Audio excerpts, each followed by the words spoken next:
என்னையா மறுபடியும் வந்துட்டாங்க? எனக்கும் என்னன்னு தெரியல சார். இப்ப எதுக்கு வந்திருக்காங்க இங்க? வணக்கம்மா. ஐயா வாங்க. இங்க இருந்த ஜானகியோட பேர் பலகை எங்க? எடுத்துட்டு வரேங்கய்யா.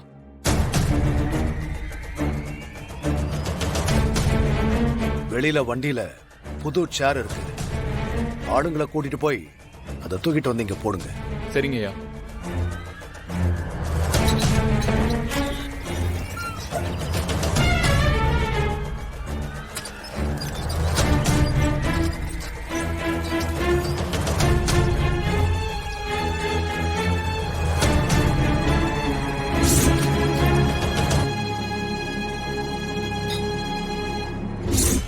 ஜானகி உட்காரு.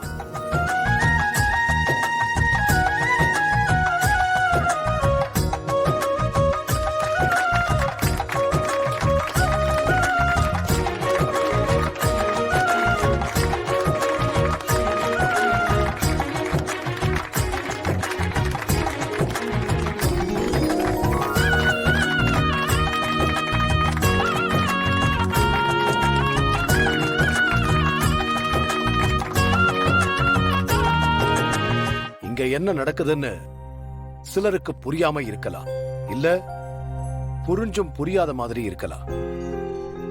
ஜானகி ராஜினாமா செஞ்சுட்டுதா தகவல் வந்திருக்கும்.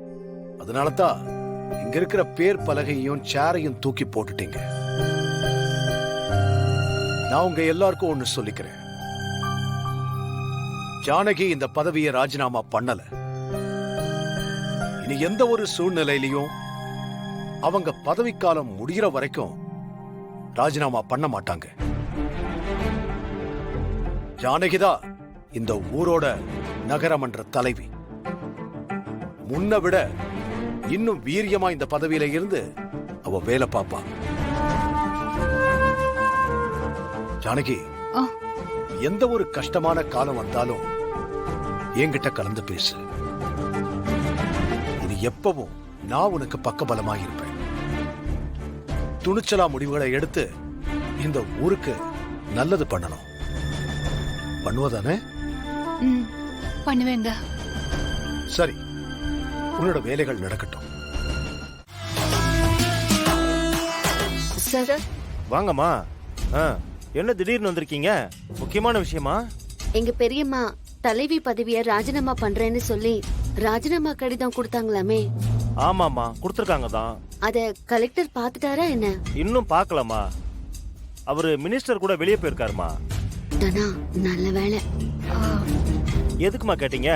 இல்ல, பெரியம்மா ராஜினாமா கடிதம் கொடுக்கவும் நீங்களும் மறுப்பு சொல்லாம வாங்கிருக்கீங்களே சார். இல்லம்மா, முதல்ல நான் வாங்க மாட்டேன்னு சொன்னேன். இன்னொரு தடவை யோசிச்சு முடிவெடுங்கன்னு சொன்னேன். அவங்க கேட்கலமா.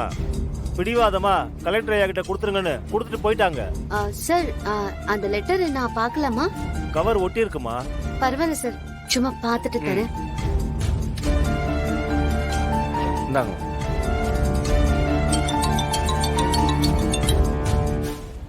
ஹலோ, இங்க நிக்கிற இந்த ப்ளூ கலர் கார் உங்களோட தானே சார்? ஆமாங்க, என் கார் தான் அது. இங்க மணல் லாரி வந்திருக்கு சார். ரிவர்ஸ் எடுக்கிறேன். உங்க கார் அடிச்சிட்டு போறேன். வந்து கொஞ்சம் உங்க காரை தள்ளி போடுறீங்களா? ஏதோ மணல் லாரி வந்திருக்கான். என் கார் எடுக்க சொல்றாங்க. நான் போயிட்டு வரேன்மா. போங்க சார், போங்க. வந்துட்ட ஏரியா.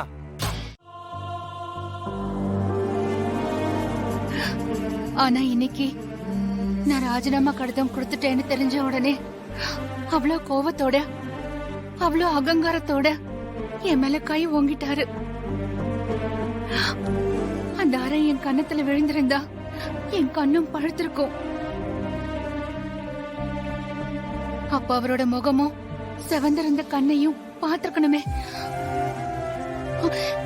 எனக்கு நம்ம குலசாமி கருப்பனையே பார்த்த மாதிரி இருந்துச்சு. பின்ன அடிக்காம கொஞ்சுவாங்களா? நீ பண்ண காரியம் அப்படி. புவனா சொன்னான்னு யாராவது பதவியை ராஜினாமா பண்ணுவாங்களா?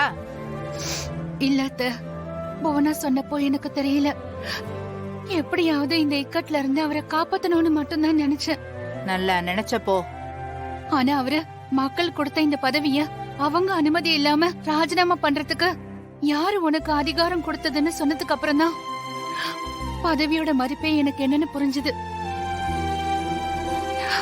இதுக்கு பின்னாடி இப்படி ஒரு விஷயம் இருக்கும்னு நான் யோசிக்கவே இல்ல. பெரியம்மா, நீங்க ஹாஸ்பிட்டல்ல பெரியப்பா கிட்ட விஷயத்த சொல்லிட்டு திரும்பி வரும்போது உங்க 2 பேரு ரியாக்ஷனையும் நான் பார்த்தேன்.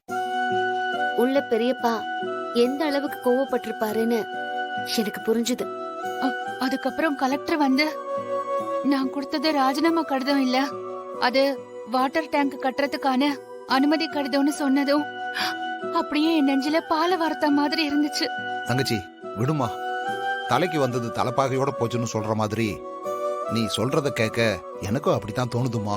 ஆமாண்ண, அந்த அம்மன் தான் நம்மள காப்பாத்திருக்கான்னு நினைச்சேன். ஆனா அம்மன் இவங்க 4 பேர் ரூபத்துல வந்து காப்பாத்திருக்கான்னு அப்புறம் தான் தெரிஞ்சது. அண்ணே, நம்ம பசங்கெல்லாம் ஒரு அரணா இருந்து நம்ம குடும்பத்தையே காப்பாத்துறாங்க. சரியா சொன்ன சிவா. ஒருவேளை கலெக்டர் ராஜினாமா கடிதத்தை ஏத்துட்டு இருந்தா என் பதவி போயிருக்கும். ஆனா அதுக்கப்புறம் உங்க அண்ணன் என் முகத்துல முழிச்சிருக்கவே மாட்டாரு, சாவுக்கும் என்கிட்ட பேசிருக்க மாட்டாரு. அது அது எனக்கு எவ்வளவு பெரிய தண்டனையா இருந்திருக்கும்.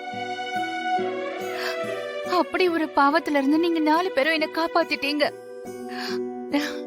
உங்களுக்கு எப்படி நன்றி சொல்றதுன்னே தெரியல. ஐயோ அத்தை, ஐயோ பெரியம்மா, என்ன பேசுறீங்க நீங்க? நாங்க உங்க பிள்ளைங்க, உங்களை காப்பாத்த வேண்டியது எங்களோட கடமை. யாராவது பிள்ளைங்களுக்கு நன்றி சொல்வாங்களா?